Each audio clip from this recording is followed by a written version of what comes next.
Coming in at number 8 is the newest game in the franchise, and also the game that frees me from any accusation of recency bias, Kingdom Hearts Melody of Memory. This game takes place after the end of Kingdom Hearts 3.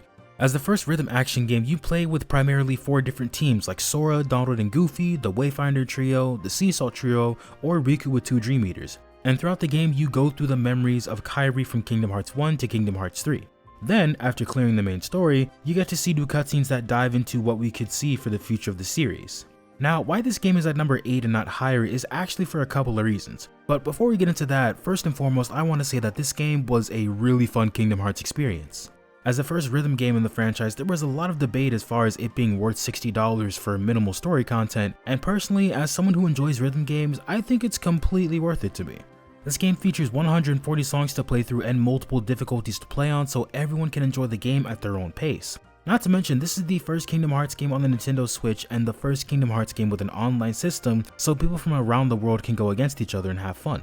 When you pair that with all the collectibles you can get throughout the game, which add a ton of replay value, I'd say that overall, Melody of Memory is a good experience. However, that doesn't excuse it from having its issues as well. The lack of Kingdom Hearts 3 music and some final mix tracks can be a little annoying sometimes, but it doesn't necessarily take away from the overall experience, and not having an invite button can make it difficult to play with friends. So as I said before, it doesn't really take away from the experience, it's just some odd design choice for me.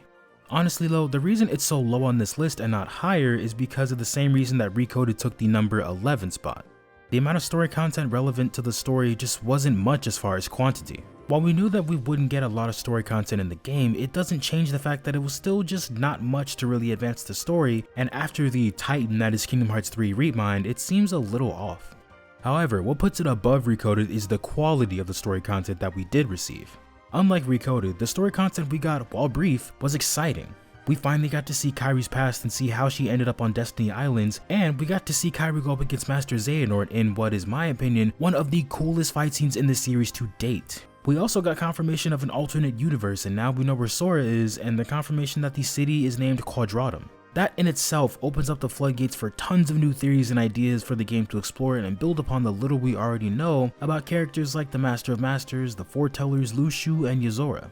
So while the quantity of the story content is minimal, Melody of Memory utilized its time efficiently to expand the lore of the franchise, which is more than I can say about its computerized counterpart. What I can say about Melody of Memory is that it did its job and it did it well. It was a fun way for series veterans to have a look back on the series and enjoy the great music that Shimomura has given us over the years, and it's also good for newcomers to the series to have a fun Kingdom Hearts experience and also catch up on the story. So when you put everything together, the newest edition of the Kingdom Hearts series comes in at number 8.